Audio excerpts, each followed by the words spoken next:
Yan. Good hainan guys. Now it's 12 past 12. So na ako dito sa taas guys sa mga garden. Kinakita nga akong queen of the night nga mubulak na gid siya.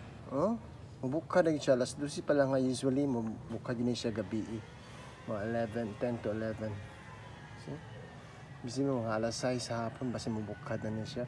Or I don't know, kagahapon sa gabi nakita na ko fuse pa man siya.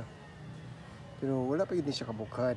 So karon unya mubukad ni mga alas 6 siguro. See? Sige na siyang pamulak guys. This is third times.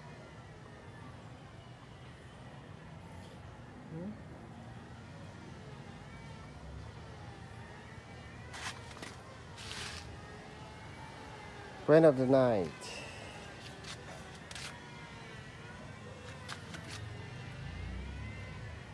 I'm sure octopus.